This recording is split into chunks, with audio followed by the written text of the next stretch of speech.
Merry Christmas, I don't want to fight tonight with.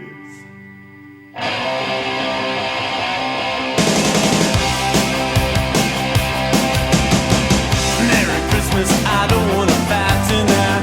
Merry Christmas, I don't want to fight tonight. Merry Christmas, I don't want to fight tonight with you. Where is Santa and his sled? And tell me why is it always this way?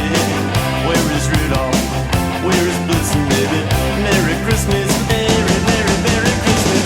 All the children are tucked in their beds. Sugar plum fairies dancing in their heads. Snowball fighting, it's so exciting, baby. I love you and you love me, and that's the way it's got to be. I knew it from the start, 'cause Christmas ain't the time for breaking each other's heart. Where is Santa and his sled? And tell me why is it always this? Hello everyone and welcome to Punk Lotto Pod, the game where no one wins. I'm your co-host Justin Hensley, I'm your other co-host, Dylan Hensley. and this is the show where using a number generator and the Rate Your Music punk charts, we pick 1 year, 1 album, and 1 EP from said year to discuss. That'll have to do. That'll do, donkey. You went with the Shrek reference. And Yeah, I don't know why. I wanted to go with the That'll Do Pig, but for some reason I went with the Shrek. well, as I once saw scratched into the side of a bathroom stall, Shrek is life. Well, I think he might have even said Shrek is love, Shrek is life. I have a picture of it. I gotta find that. Oh. I watched it reminds me, I watched a 10-minute video of the entire first Shrek movie, except it speeds up every time he takes a step on screen. So every time you see him make a step in the movie, within the first probably 15 minutes of the movie itself, it's completely illegible. It's just Man, there's our Shrek date. because nothing says punk and Christmas like Shrek. Shrek memes. Shrek me. Oh, that's not going to make any sense for what we're about to talk about here. So, as we're recording this, we're about a week past when Pete Shelley of the Buzzcocks passed away. And I thought we could take a minute and actually talk about the Buzzcocks for a second. The Buzzcocks were one of the first British punk bands that I really fell in love with when I was just a baby punk in college, with an internet connection that I could download music off of.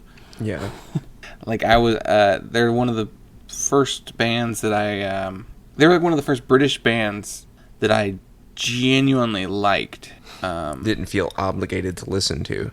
Right. I mean, I was going through and just trying all the bands I'd ever heard of but never actually listened to myself, and the Buzzcocks stuck out to me as something a little more special than the rest of the British punks of the first wave British punk stuff. Yeah, I would say I would agree with the same deal. I feel like they were one of the first. Them and the Damned are the British punk bands that I genuinely love. Yeah. And it's not work to get into. I mean, I've definitely come around on the Clash a lot later in life, but those two were definitely instant hits. Yeah. Yeah, I mean, they were a little poppier. I think that's what helped. Well, I mean, they're considered one of the first post-punk bands, really. I mean, it's so funny that they were already doing post-punk in 77. Right. But yeah, they were. I feel like they were some of the true originators in terms of British punk and even just early punk in general. Just hearing the punk sound and then immediately doing their own thing with it. Yeah, their melodicism kind of paved the way for pop punk, sort of. I mean, I guess their melodies are a little bit more advanced than your average pop punk band. Like, I don't know that you can necessarily draw a line from the Buzzcocks to Green Day. Yeah. I mean, They were Green Day are more influenced by The Clash. Correct. Also, now we're gonna start quoting High Fidelity Again. Stiff Little Fingers. Yeah, Which, but by the way, what? No, that idiot in that scene who's like, "Is this the new Green Day?" yeah, Ugh. no one would confuse Stiff Little Fingers with Green Day. Yeah. So No, I don't know. I can definitely see that, like Buzzcocks being a band like the Ramones in terms of like just writing like love songs and Yeah. and Yeah. poppy and melodic, and that's kind of the foundation of pop punk. Mm-hmm. But yeah, I just felt like we should mention something. Pete Shelley was a big figure in the history of punk rock, and so I feel like we should mention the big important things in punk. Yeah. Well, that reminds me. I've been thinking about two punks that died in December that I always think of this month. Sarah Kirsch, who passed away, 5 years ago? Something like that. Yeah, maybe. And she passed away in early December. Her bands being like Fuel and Please Inform the Captain This Is a Hijack and Torches to Rome and Bread and Circuits and so many bands, and they're all incredible. But also D. Boone. Oh, right, yeah. He died in December 22nd. Yeah. Which I think we've talked about him previously. Mm-hmm. But from the Minutemen, obviously. But Lemmy died in December too. Oh yeah. And even was Rob McAllister from Iron Sheik in December, or was that January? I don't remember exactly, but it was around December or January. So yeah, it's kind of these are heavy months for punks to reflect. Yeah, we've lost a lot of our most important people. Yeah, I think that was January, but still. Well, yeah. Do we want bummed? we bummed everyone else. Try and talk about these records now. I guess, yeah. Maybe we should have saved it for the end. But I feel like we should pay our respects there. All right, let's dive into the show. While we were drawing this number and this year and the bands we were going to talk about, I didn't realize we've already covered this year before until I looked and saw one of the albums we had discussed in the past. So this is our first repeat year on the show so far, which was bound to happen. It's just I didn't expect it so soon. Yeah, we were kind of hoping we could kind of cover every year individual, before we start repeating years. And yeah. But I don't think we talked about this, and I don't think we talked about the charts when we did 1992. Yeah, I would have to go back and listen, but I really don't remember talking about any of the records that are on this chart. So no. So we got the year 1992, and so looking at the charts for 92, there's two trends that I'm seeing. One is the Discord Records early 90s, I guess, revival is what you would call it. So this is The Nation of Ulysses, Plays Pretty for Baby. There's some more. Shudder to Think. Yeah. Get Your Goat. Jawbox's Novelty. Yeah. There's Talking Songs for Walking by Lungfish. There's Super Genius by Circus Lupus. Mm-hmm. You listen to Circus Lupus much? I have listened to them. I really like them. Yeah, they're definitely one of the underrated Discord bands. There was one more I saw. Oh, Grey Matter, Thog. Oh yeah. And Dag Nasty, Four on the Floor. So it was Discord was having a good year. And then the second, I'm assuming that's based off of like the success of Fugazi, and so they had an influx of money that they could then put more records out. Yeah. But the other trend I noticed is the sort of, I guess it's the Fat Wreck sound, sort of the 90s true pop punk sound. So there's a NoFX record. It's the White Trash, Two Heaves, and a Bean. And also, there's a face-to-face record. This is interesting. I scrolled pretty far back. There's actually a Buzzcocks covers compilation in 1992. It has Doughboys, Lunachicks, The Accused, Naked Ray Gun. Interesting. Yeah, I would say... Oh, yeah, there's a Lagwagon album. Yeah, Lagwagon, there's... duh. Well, there's also like a Social Distortion album that year. Yeah, I guess the other thing is there was the kind of the alt-rockification of punk was going on here. So yeah, there's Social D, there's Jawbreakers, Bivouac, there's Sam I Am, Billy, which we've covered in the past. There's the Offspring's Ignition. Seaweed has one. So it's strange. It's strange looking at this year and looking at the albums we're discussing. They're kind of outsiders. They don't really fit in with what was going on style-wise. Well, there's like what was hardcore doing? So it's kind of weird.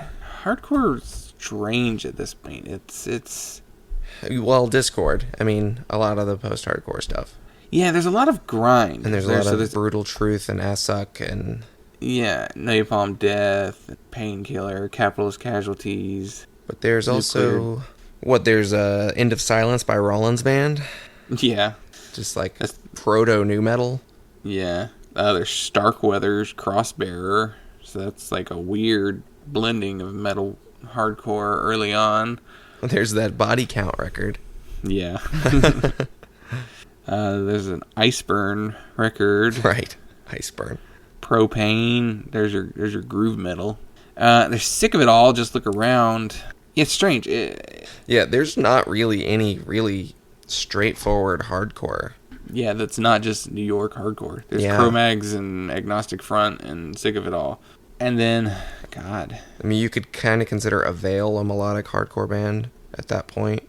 Yeah, with Satiate. So it's strange. Like our band for our first album does not. I can't find anything that's even like that, really. Though I had a hard time figuring out who to compare them to. So let's go ahead and say what our first album is. We got number 271 on the albums chart, and it is Endpoint and their album Catharsis.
We were talking about Catharsis. Me too.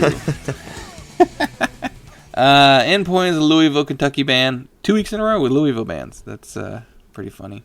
Well, a Louisville band with a connection to Coliseum, who we talked about previously, because Endpoint is members of Black Cross, Black God. Yeah.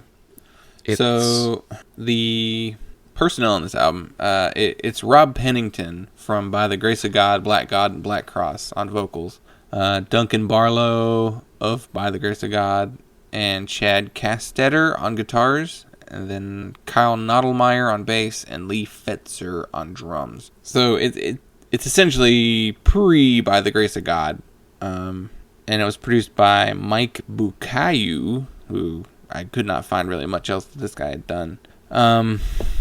And this came out on Doghouse Records, which would later become a big label, right? Like, that's kind of... I'm glad you said that, because that's kind of an indication of the style of hardcore. Well, because Doghouse eventually put out bands like... They did POS and Sparta. Doghouse? Yeah, that's according to Wikipedia. They did POS? What album? Probably like his... let's see here. Because I thought all of POS's music came out at Rhymesayers. Yeah, I don't see anything that he put out on. I don't know why the Wikipedia page says that. Maybe something. Yeah. Maybe like a little... Maybe an EP or something. Weird. No, they put out like Get Up Kids and Hot Water Music and All American Rejects. Chamberlain, Split Lip. Oh, you know what? They released a Bob Dylan tribute album that included POS and Sparta. Are you kidding me? That's such a weird thing to put in the... Why would you... body of the... Stupid Wikipedia. This needs to be flagged for editing. Yeah. And then they were labeled... it says they were later contracted with WEA, which is Warner. Mm-hmm. So did they become a seed label, or did they just get eaten up? I think they might have been one of those that got bought out. They were they were a record label that was started in Toledo, and now it says they're based in New York City. So yeah, looking at, so they're mainly like an emo, they did pop punk label. They did some other Gainesville stuff. They did As Friends Rust. Yeah, what else? Well, they did like Threadbare and Transcend. They were a hardcore band, weren't they? Threadbare was. I don't know about Transcend. I know there's a metal band called Transcend, but they also did a Cable record, I think. Yeah, that's weird. Yeah, it's primarily like an emo pop punk label, but they do have some weird little branches out and touches of hardcore. Yeah, I was trying to figure out who to compare Endpoint to, and I couldn't come up with a good example, because this is a really weird stage in hardcore. Yeah, there's still a lot of New York hardcore. There's still a lot of crossover. I was trying to find, because I was wondering, so you remember the blog Zen and the Art of Face Punching? Yeah. So I feel like this is a band that he would have talked about on that blog. Unfortunately, I can't really find them on that blog, so he didn't actually ever talk about them. Is that blog still running? It still exists. It's not running, but it's still on the internet. Yeah. Back in the days where you had to get all your music from blogs. Yeah. The only mention of Endpoint on that website comes from comparing them to Four Walls Falling, which was a Jade Tree band. But I do feel like this is the kind of band, just kind of like an older 90s hardcore band. Like I guess this is we're living in 92. You're in a post-shelter pre-Earth crisis sort of. Yeah, it's kind of a limbo. It's like listening to this record, I definitely heard a lot of like thrash influence. Yeah. And Rob's vocals on this record, he really hadn't settled into his voice yet. No. So they kind of... Go ahead. No, he's really reaching for something. I don't know what it is. His vocals... this may just be for me, but they kind of reminded me of Mark Salomon's vocals when he was in The Crucified. Mm-hmm. It's this kind of fast talky sort of singy thing.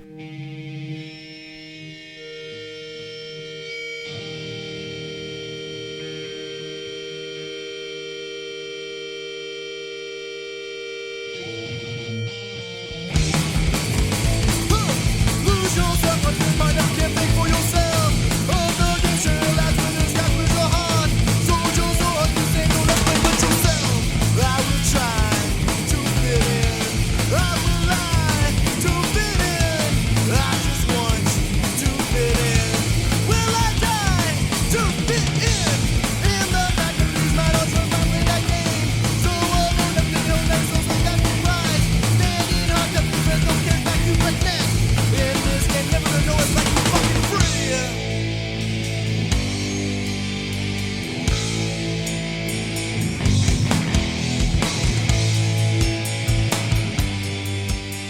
not a full-on hardcore vocal. Like, he's not shouting. He's just kind of talking real loud. Yeah. There are a lot of very noticeable points where he's like he's really loud, but his voice is really clean. Like, it's not, but it's not even really singing. Like, he just doesn't have any grit to his voice. Yeah. I'd say a lack of grit is a perfect different description of what this album sounds like. Because the guitars are just buried. Like, I don't know. I feel like you can hardly hear the guitars. They're kind of rubbery. Well, and the bass has that, like, real rubbery sound from, like... Yeah.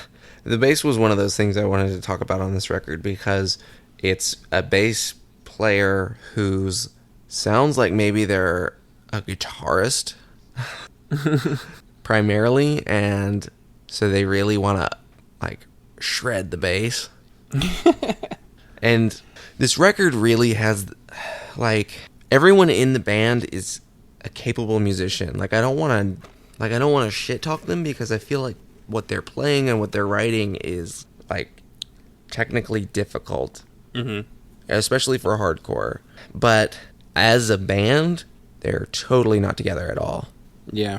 Well, I was looking at some of the albums and, like, who played on which albums, and I think they're a band that had a pretty rotating lineup. Like, they didn't keep the same people.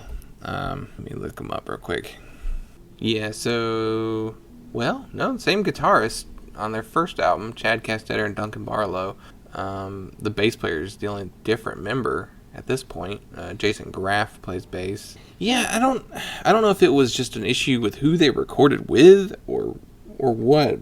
But just they don't feel like a band. Like, yeah, I mean, the bass is really lagging in a lot of places on this record. Like, I don't know if he just wasn't listening to close enough to the drum tracks when they recorded this, or if he's just trying to fit too much into each bar. Yeah. And just is missing the timing on everything. But it's hard to listen to. I mean, I can tolerate kind of sloppy rhythm to an extent. I can tolerate, like, if they were going for, like, a math rock thing where everything is, like, intentionally out of time, but it's not. It's like, it's just enough lag, to be annoying. Yeah. I'm looking, as far as I can tell, every album has a different bass player. And there are 4 albums. I can't seem to find who played on the last album, but at least out of they've had 3 or 4 different bass players in Endpoint. Which is weird that you would even, normally that's not, a bass player in a hardcore band is pretty replaceable, but I know because I can say that because I was one. But it listening to each of the, like, little clips of each of the albums, they all sound like different bands, and I'm assuming that's just mainly the recording. And the best one they put out was probably their last record, Aftertaste, which kind of saw them going in an even more melodic direction. It's that's what it is. It's melodic hardcore, and I guess it's, at this point, you would still throw emo at them for what they're playing. Yeah, I didn't get emo on this record. Yeah, I don't know. It's a weird sounding record. Yeah, it really just doesn't come together. Like, all the different parts don't really click together. Like, it actually kind of reminds me of our hardcore band. Not to talk about ourselves too much, but some similar problems in terms of, like, doing something different on every song. Yeah. Doing something really different. But, yeah, the comparisons are really, really, really hard to make for this record. I don't think there's any band that it sounds like. And maybe that kind of, like, gave them an edge in terms of, like, because people knew who they were. Like, people paid attention to them to some extent. They put out 4 records, right? Yeah. They toured. Yeah, and they're a Louisville band, which a lot of bands out of Louisville do well. By the grace of God, did much better than Endpoint when they were a better band, too. But, yeah. So, there's like a weird, like, would you call it like a pinch, or like some sort of metallic harmonic on the guitars on some of these tracks, like Caste, I think, is the one.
I don't know if he's just like muting it and strumming, giving it like a pring pring sound.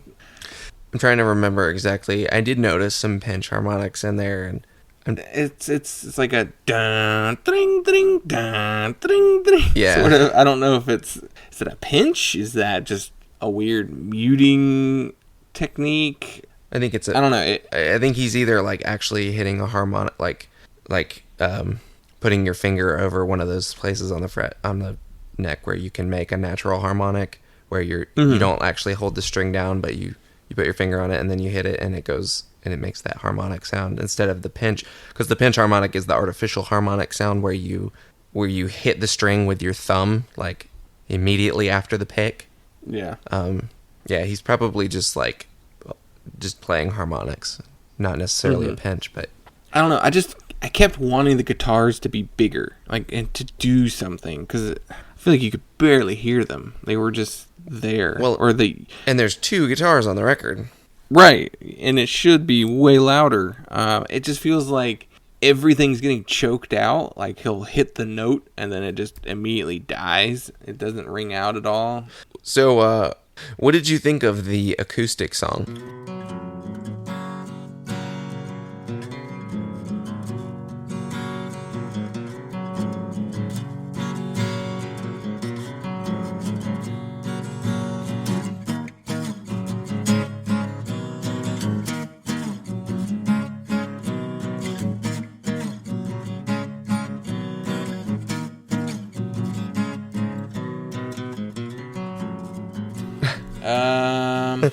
The acoustic song that is pretty much just hardcore riffs played on an acoustic guitar.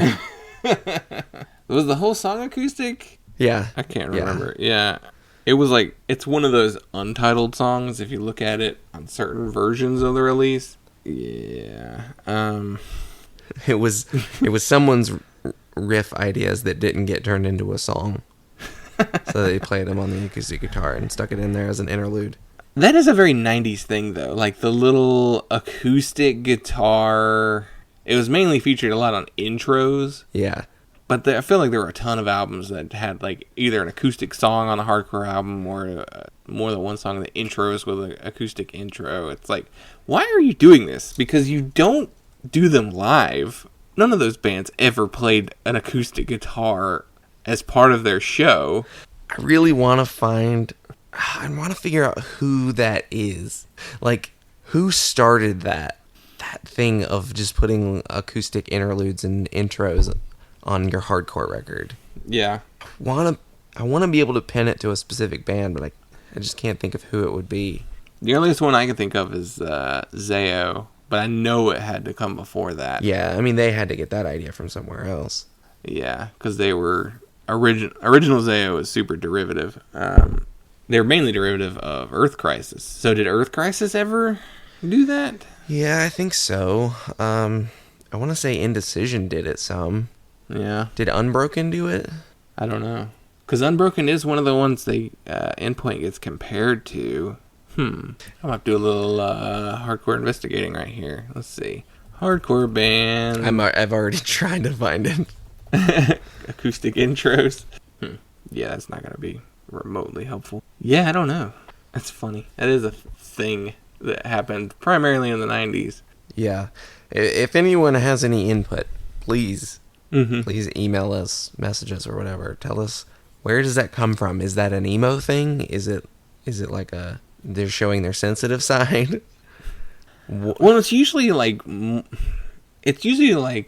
little more. It's not like chords on an acoustic guitar. It's definitely them just kind of plucking. I don't know. Like, it's almost like a metal thing if you think about it. Like the type of acoustic. You kind of like almost a folk finger picking style. Yeah, but not like actually like folk finger picking, like really bad finger picking technique. Yeah. So, while I was looking up reviews for this album, I didn't find a ton, but I did find this one on Amazon that was pretty funny. It says, "This is one you won't ever stop listening to," ever in all capitals. "Personally, it's my favorite Endpoint album. Give it a chance. If you don't like it, you can punch me in the face. My real name is Aaron Barth. I live in Springfield, Virginia on Hadlow Drive." I feel comfortable saying that because he posted it on his Amazon review. Yeah, I mean, it's public information. Yeah. Go punch that guy Anyone in can the find face. If he still lives there. I bet he does not. Yeah. Don't punch whoever lives there now in the face. Ask them first if it's Aaron Barth. So Told me if I don't love it. yeah. So I was talking to our friend Corey about this album, or I wanted to get his opinion on some of the bands that we were talking about today, just to have a different perspective on them. And he didn't have too much to. He didn't really know Endpoint too well, other than he wanted me to tell you to look up the words Endpoint Tattoo into Google, and it's the first result. Okay. And get your reaction. Endpoint Tattoo. Yep, the first result. Oh. Oh. Endpoint Tattoo I got in 1998. Sadly, I am probably stuck with this forever, but maybe in time I'll have 100 bad tattoos instead of one for people to harp on. Oh. So it's the Endpoint logo on this. Actually, is it all their albums have the same logo?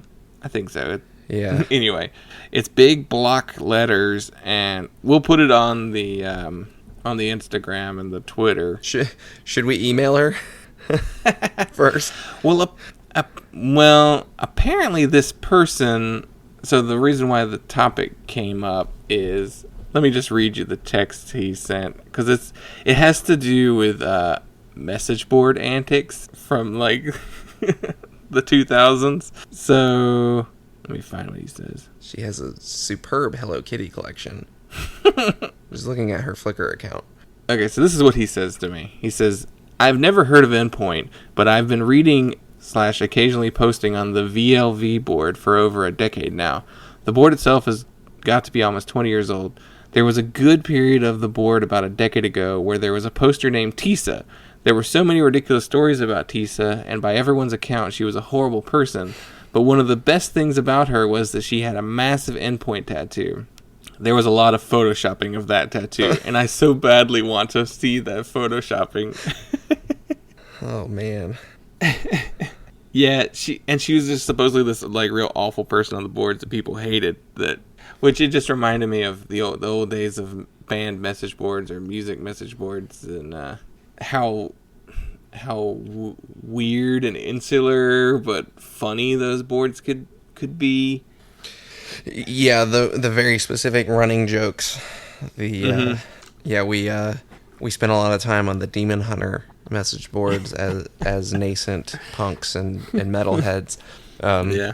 So there were a lot of running jokes there about Demon Hunter is Wicca. The concerned parents that would get on the message board all the time and be like, "Are they really a Christian band?" And everyone was so sick of answering that question that they would just say, "No, they're Wicca." And it got to the point where the band members hated the joke. Oh, yeah. And even their manager hated it. Yeah. And at some point, the band was like, just take the whole boards down. They were so mad about it. But the manager, like, actually kind of stood up for the board and was like, no, let's keep it. But even at some point, he broke. Well, yeah, I mean, I think his perspective early on was just like, don't alienate this much of your fan base. Yeah. You know? It was a lot of people on that board who all bought copies of their albums. And Yeah, I mean, but they got big enough. They reached a point of saturation where they could shed those early fans. yeah. Well, because they were running off anyone new who would come into that message board. Yeah. I mean, it got pretty ridiculous. That's what band message boards are. Yeah.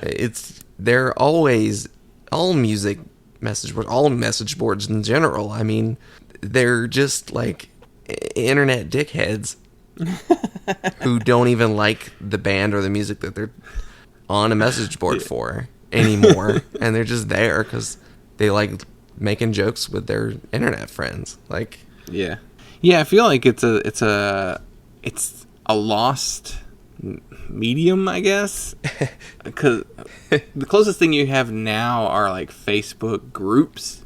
That's probably the closest you have anymore. Yeah. And even those are weird. There still not quite the are same. some forums.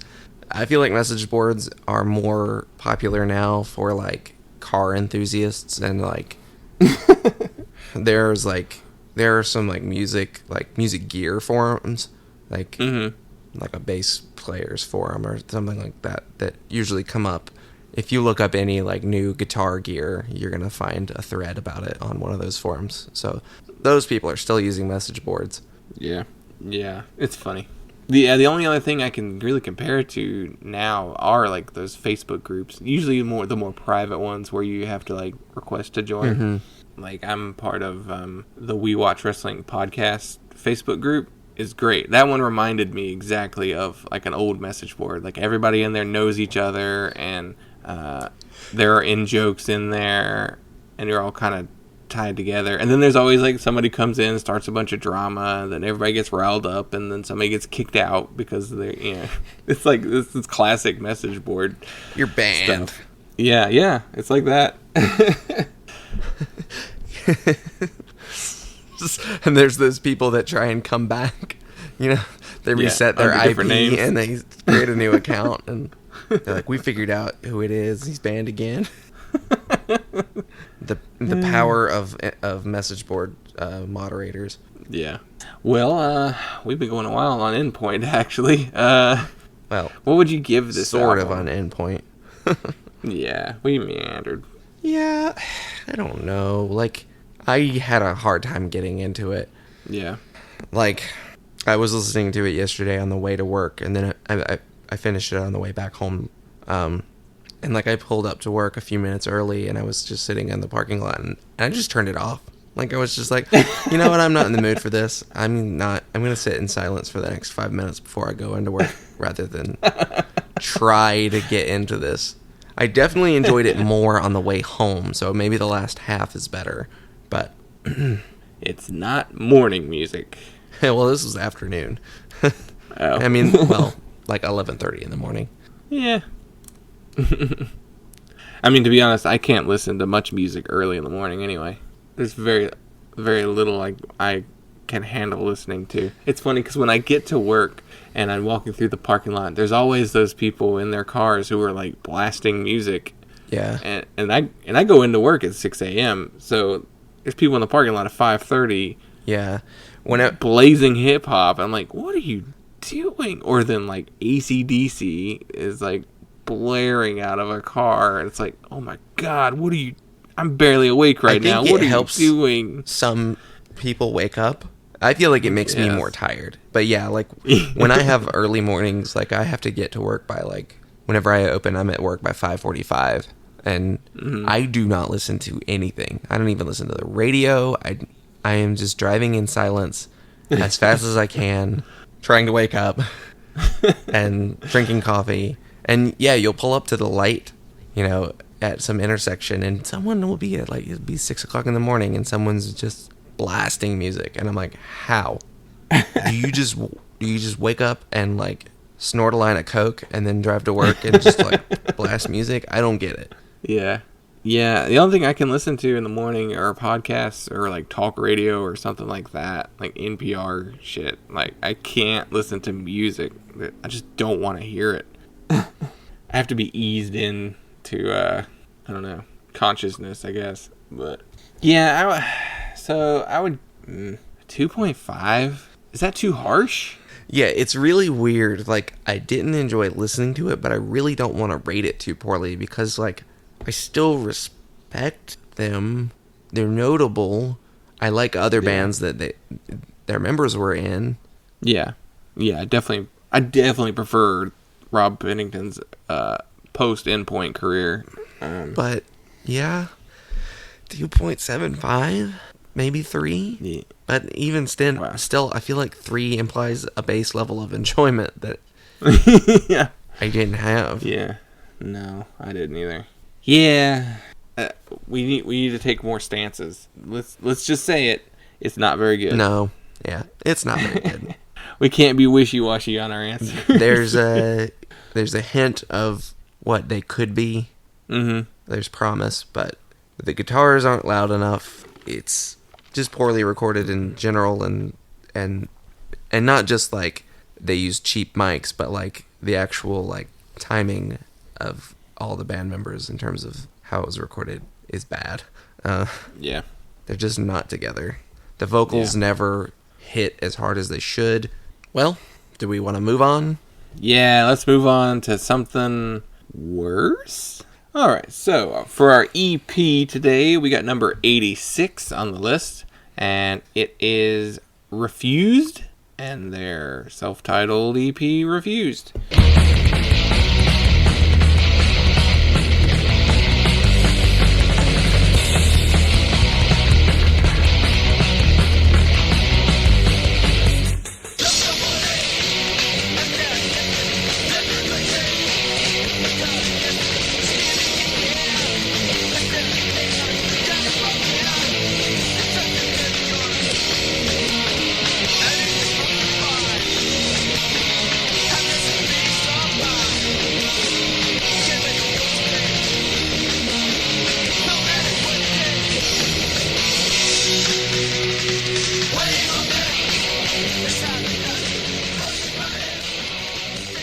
It's Not an not EP. an EP. Nature music. There is a demo category. This does not count as a demo, or as an EP. Yes, this is a demo. It's on their demo compilation on Spotify. Yeah. This is like their first demo. Right. And it's kind of weird because I went and listened to some of their other demos, and this sounds more like traditional Refused than those other demos do. And it made me wonder if this was the first demo. Yeah, there's the Operation Headfirst demo, which came out the same year, but it doesn't tell me if it came out before or after. Yeah, it's their second one.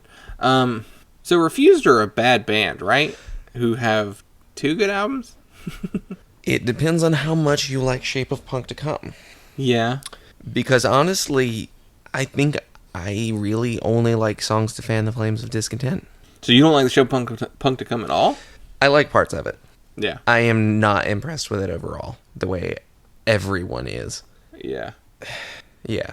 I guess Shape of Punk to Come is neither here nor there, so we don't want to, I guess, shouldn't dive too much into it, but because for all we know, we could end up talking about that album itself later on. But generally speaking, I like Songs to Fan the Flames of Discontent more. I like that more straightforward hardcore sound. Mm-hmm. So there's parts of this demo that I like. Yeah. But it is a demo, and it's pretty rough. It is. So, I guess for everyone who doesn't know, Refused are from Umeå, Sweden. Did I say that right? Something like that. Umeå, I think. Umeå. I don't know. I don't. These Norwegian or Scandinavian. Let's see what YouTube says. Introducing Nectar, the best. We are not brought to you by Nectar.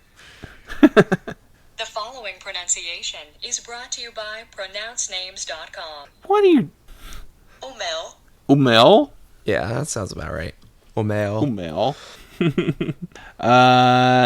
So the personnel on this demo, I'm not calling it an EP, is, oh god, Dennis Lichtgen on vocals, Yeah. Par Hansson on guitar, Jonas Lidgren on bass, and David Sandstrom on drums. David Sandstorm. That's what I would call myself. And it actually was produced by someone. I get your demo produced by Pelle Gunnerfeld. So, yeah, Dennis Lichtgen and David Sandstrom are both still in Refused. Yes, and they are the only... Yeah, they're the only mainstays of the band. Yeah. And in fact, the two good Refused albums, I'm entirely putting on the shoulders of Christopher Steen and John Bronstrom, who each joined the band in like 94, 95, and they are on Songs Fan the Flames and The Shape of Punk to Come. I don't think they're on the new one. Yeah, I think that John Brownstrom is responsible for like all of the cool synthy and sampling stuff on Shape of Punk to Come. He is not on their newest record. Oh, but Christopher Steen is. Well, no, maybe he is. Let me look at the personnel for Freedom. Did you ever listen to Freedom? I sampled a little bit of it while getting ready for this episode. It's not good. No, it's not. I tried to listen to it when it came out because I was like, all right, Refused, they're an important band. This is a new record. Let's see what it sounds like. I hated it. I stopped it like the second song. I was just not into it. Yeah. Yeah. So no, John is not on their latest record. So they didn't bring back the thing that made Refused, that made Refused the band that everyone lost their shit over. Yeah. I will say this: if you, want a better version of that, you should listen to Frodis. Yeah. With a more consistent discography. Yeah. And they were doing that sound before Refused too, right? And I mean, we could talk about how much Refused stole from everyone else. Everyone. Yeah. They stole the Spock haircuts, didn't they? Yeah. That was like who did that? Was that Unbroken or? I mean, that could be anyone. I mean, that became a screamo thing. Yeah, that, and there were a lot of shoegaze bands that had that hairdo too in the early 90s. The Shape of Punk to Come album cover art direction is entirely stolen from Rye Coalition, who was also a better band, who was also doing that sound way earlier. Yeah. What did they steal from Nation of Ulysses? There's something... Oh yeah, I guess maybe that was one of the things, like the general vibe of Shape of Punk to Come is like straight up lifted from Nation of Ulysses. Just like the like, what would you call that? Just like the anti-corporate, but also like rock and roll swagger. Yeah, so it's a bad EP, right? The demo is, I mean, it's a demo. It's very much the kind of thing that shouldn't have been released. Yeah. They should have polished these songs up. It seems like they did release it though as a demo. I guess just like, which I guess that's what bands did. You recorded a demo and you just like passed the tapes around. Yeah. Just to try and get people interested. It's funny. I remember reading an interview with fellow Swedish band Blindside, and they said at one point that they gave out their demo, and they said, also, if you're in a band, never give your demo out or something like that. Like, just never give it to people to listen to. It's not good. And speaking of Blindside, they ripped off Refused real hard in the early... Yeah. But I think all of Swedish hardcore did that. Because who was... Yeah. Soapbox was the other one. A lot of Christian Swedish hardcore bands. Self-Minded. Like, they all ripped off Refused. Yeah, so, like, the thing about Swedish hardcore is that hardcore came late to Europe. I mean, like, the first Swedish hardcore band is Step Forward from, like, 89. And then bands like Refused and Abhinanda, they came later. Which, speaking of Abhinanda, I'd rather listen to them than Refused. So Omea, I'd rather listen to Blindside and Soapbox before I'd listen to Refused. Omea is it is the home of Swedish hardcore. It's like the DC of Europe, I guess. Cult of Luna came out of there. Their members had been in other hardcore bands before, I think. I'm sure that hardcore and punk, which I think that's kind of like the history of it, is that people were playing in maybe in Stockholm and in Sweden and Europe in general. People were still playing pretty much 77 punk, like a very British inspired punk, and then also crust. Yeah. So breakdowny hardcore, it didn't really happen in Europe. Mm-hmm. You didn't really get European hardcore was almost carrying on DAG and Rites of Spring and Embrace almost. Yeah. And just kind of a mid 80s hardcore sound more than the Earth Crisis and metalcore. Yeah, it feels like they missed that entire wave. And I feel like Sweden, too, is mainly known for their metal anyway. Yeah, I mean, the Scandinavian countries in general are known for their metal, but yeah, I don't know. I just never could click with Refused. I just couldn't. I mean, I think New Noise is a great song, but I don't know. Yeah, I mean, I'm with you, and your opinion on Fan the Flames Discontent is not unheard. I've known other people who also agree and say that's really their best album. Shape of Punk it was a weird breakthrough crossover hit. It reminded me when At the Drive-In, Relationship at Command came out. We've been listening to this kind of thing for a while now, Yeah. Why are you, Music Press, just now figuring out who Gallows are? Or, one of those strange crossover, Fucked Up, or something like that. The punk bands that primarily have a non-punk audience. Yeah. Who have the music snob audience, oh, this is the smart punk. Yeah. It's not. It's the shrewd punk. Yeah. I mean, exception being, I guess I want to give At the Drive-In more credit. I think they were just weird. Yeah. Yeah. And it's just completely weird that they got so big, but... Mm-hmm. Yeah, they got bigger than Refused did. Yeah. Well, and, I mean, Refused imploded. They tried to come tour Europe or the U.S. and, broke up. And, their last show was in Greensboro. It was a Guilford College house show or something. Yeah. It was them. They got shut down by the cops. Frodis. Yeah. Catharsis. Is that the lineup for that I show? think it But you is. can find that show online. Didn't someone film it? No, I don't think so. Refused final show. There's probably flyers for it though. Because it got shut down during Frodis' set. Yeah, it's isn't it weird? Yeah, it's the No, I'm looking at there's a USCD show flyer with Refused and the Locust and Frodis. I know I've seen it, so I'm gonna look where I feel like I can most likely find it. Punks on Paper? I was thinking Frodis would have it somewhere, but Punks on Paper might actually. Refused, Frodis, Catharsis, and Cavity. Cavity, that's the band. I couldn't remember. 10/3/98. Yeah. This year was the 20th anniversary of Yeah. Photo. So is that the last show? I believe so. I believe it's the last official one. It was at Guilford College Underground.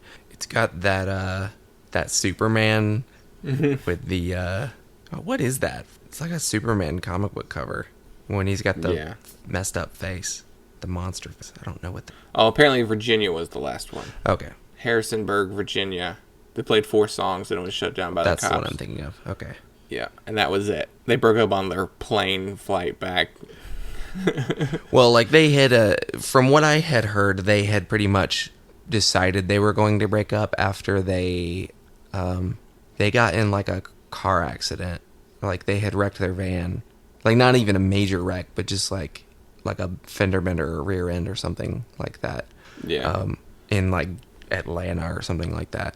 And that was pretty much the end. They were they were fighting with each other and they were done with each other. Like, it's funny, like Frodis, their van broke down on that tour as well. Like maybe after the Harrisonburg show, and then they just like kept going. Like they flew out to Washington, and they borrowed like, I want to say it was 90 Pound Wuss's van, and then finished the tour. They finished Refused's tour on the West Coast. Because those shows were like half empty. Like they weren't. It's weird. So why were Refused considered such a big deal? They were playing house if shows. Nobody was going to those shows. Yeah, it's I think it's very much a critic's like they were praised critically, and they broke up on tour before most people had a chance to see them in the States, and so they just kind of took on this legendary status. So it's another example of the story being bigger than the band actually was. Yeah, definitely. And I think that's echoed by most anyone who was involved in punk from that time period. Yeah. I don't know. We should, I guess, say some more about this actual release, though. Should we? Yeah. Well, I only feel like there's only one song on the EP, on the demo, that actually sounded like Refused, and it was Enough is Enough. Mm-hmm.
It has kind of the signature Refused sound, which is very funny that they even had a sound, because their guitarists, they didn't have, the thing they're known for was not played by these people, essentially.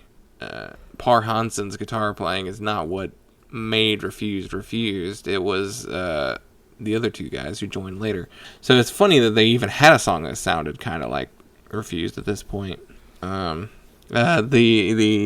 My favorite moment on the entire demo, though, is their cover of Back in Black.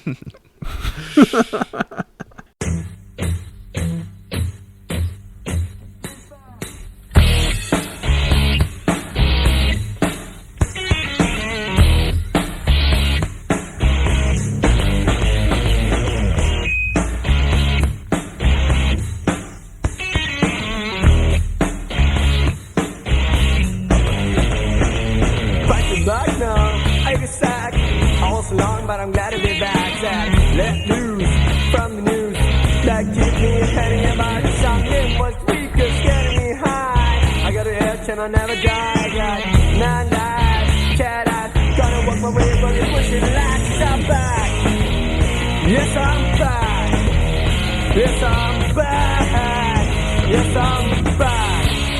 Yes, I'm back. Yes, I'm back to life.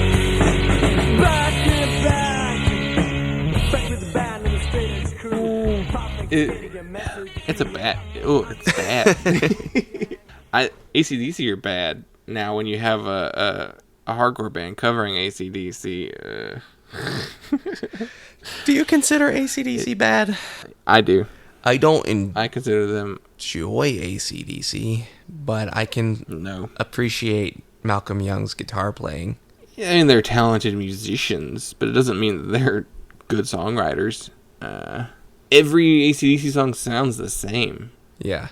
Did you ever hear that super cut of like, it was like every AC/DC song ending, and they're Yeah. all just like, ka-chunk. It's all bow. Yeah. Like, it was, like 30 songs in a row, just the ending of each song, and they all end the exact same way. Just choke out that guitar riff. Bow. Bow. Yeah, I think AC/DC are a bad band. Hey, y'all like AC/DC? Crank it up.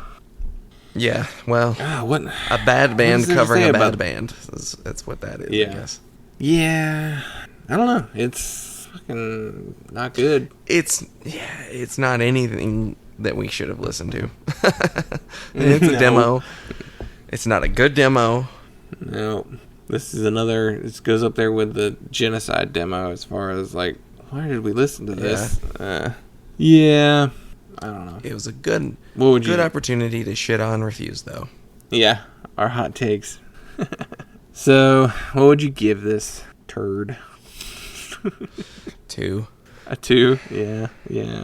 There's Yeah. Yeah. And not because they're necessarily bad musicians. It's just there's not enough there, and it's just purely a demo. And Yeah, cool. So, I guess that'll do it for this week's episode. Next week, this is going to be a fun one. So next week, we wound up with the year 2002, and we got number 82 on the album list, and it is My Chemical Romance, I Brought You My Bullets, You Brought Me Your Love.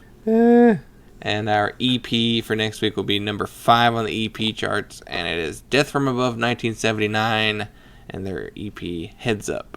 well, yeah, I'm looking forward to talking about those next week. I think those are going to be. There might be some surprises there. I have here's my thoughts going into this before I've actually really listened to the albums. I think that My Chemical Romance album is going to be better than I expect. Yeah, I have the same anticipation for it. I think 16-year-old, 17-year-old me would be very upset to hear me say that, but I have a feeling I might even wind up liking this album. So we'll see where it goes. But as for now, continue to follow us on Instagram and Twitter. We're at PunkLottoPod. We're on Facebook. It's facebook.com/PunkLottoPod. We have a website. It's punklotopod.simplecast.fm. We have an email address, punklottopod@gmail.com. Send us an email. Tell us what you think. If you think we're idiots and Refused are one of the best bands that have ever Yeah, existed. just Or, give us the cool hot take, bro. yeah. We don't just have hot takes just to be hot, to be controversial. No. This is us on NBC. We just have weird tastes. We do. We have we do. atypical punk tastes. Yeah, which may be bad for creating an audience, but anyway, anything else we need to plug? I think that's everything. That's it. That's it. Pretty much. Well, cool. Well, we will see you next week. Cue the Christmas clip. Okay. It's going to be a peep show. Where's the turkey, Jeremy? What? The turkey. Where's the turkey? I thought you were getting the turkey. You what?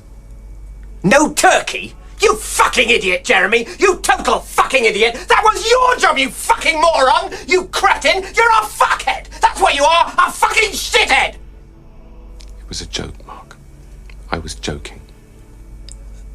It was a Christmas joke. Oh, I see. Oh. Of course I've got a turkey.